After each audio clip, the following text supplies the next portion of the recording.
Bismillahirrahmanirrahim. Assalamualaikum warahmatullahi wabarakatuh. Salam cinta buat saudaraku semua. Semoga berkah selalu untuk kalian. Amin. Perkenalkan, namaku Abdillah.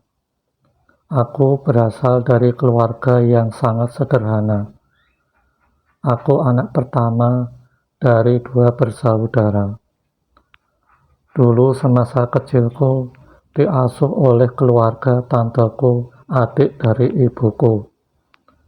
Aku sengaja dititipkan kepada tanteku karena saat itu tante sedang terguncang kejiwaannya. Kehilangan anak pertama yang baru berusia 18 bulan. Jujur, aku sangat kecewa dengan keputusan ini. Tapi di satu sisi, aku juga beruntung karena keluarga tante begitu menyayangiku. Hari demi hari aku lalui, hingga tanpa terasa 5 tahun telah berlalu begitu cepat. Dan akhirnya aku punya adik. Segala puji untuk Tuhan, ibuku melahirkan seorang bayi perempuan. Bagaikan gayung bersambut, setahun kemudian tanteku dikaruniai seorang anak laki-laki. Mendengar kabar gembira ini, tentu hatiku sangat bahagia. Mulanya tante mengembalikan hak asuhku kepada ibuku. Akan tetapi, di luar dugaan, ternyata ibuku menolak dengan alasan kondisi ekonomi sedang tidak baik-baik saja. Luar biasa hidup ini. Hatiku hancur untuk kedua kalinya. Namun sekali lagi, Tuhan memang maha baik. Akhirnya aku dirawat asuh oleh keluarga besar Raden Ayu Nyai Sujatmi. Beliau adalah tetangga dari keluarga tanteku. Selama kurang lebih 1 tahun, aku dididik dengan keras oleh keluarga besarnya, terutama mengenai adab sopan santun, gaya pakem dari Keraton Mataram Islam. Tak berselang lama, Ibu Sujatmi meninggal dunia. Seluruh keluarga besarnya hijrah merantau ke Jakarta dan menetap di sana. Jadi, mau tidak mau, ibuku harus merawatku. Disinilah awal penderitaanku dimulai. Berharap setelah sekian tahun, aku tidak pernah mendapatkan sentuhan kasih sayang dari kedua orang tua kandungku. Namun begitu sakitnya, justru perlakuan kekerasan fisik yang aku dapatkan.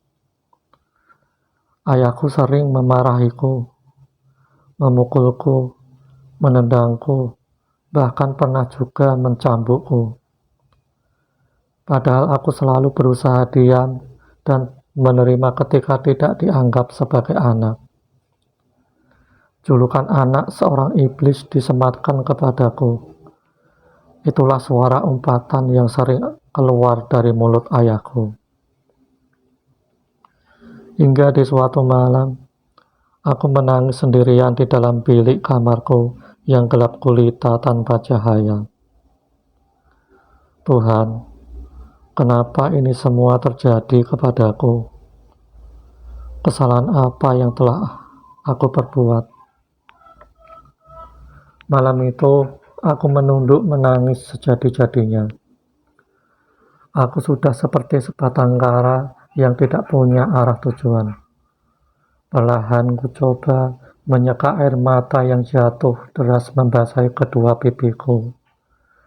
Entah berapa jam aku menangis, hingga tanpa tersadar air mataku benar-benar kering. Di tengah kesedihanku, tiba-tiba ada suara menyapaku dengan lembut. Assalamualaikum Raden. Spontan hatiku tersentak kaget. Kulihat tepat di depanku berdiri sosok wanita memakai kembang berwarna hitam. Rambutnya lurus panjang, diikat menggulung di atas kepalanya. Tampak gestur keperawakan, keibu-ibuan, menambah daya pikat serasi kecantikannya. Di sekitar tubuhnya memancarkan cahaya putih biru berkilauan, seolah sedang menjelaskan gambaran sikap kewibawaan. Waalaikumsalam, Ibu. Maaf, Ibu ini siapa? Tanyaku dengan suara terbata-bata. Bukannya berkenan menjawab pertanyaanku, tiba-tiba beliau tersenyum lalu menggandeng tanganku. Aku dibawa masuk ke dalam lingkaran cahaya yang berputar seperti pusaran angin yang menemukan rimbanya. Tubuhku melesat secepat kilat, hingga kedua mataku tak mampu melihat dengan jelas.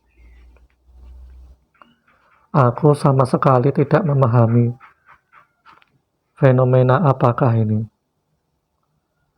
Tak butuh waktu yang lama, akhirnya sampai di suatu tempat yang sangat asing yang belum pernah aku singgahi.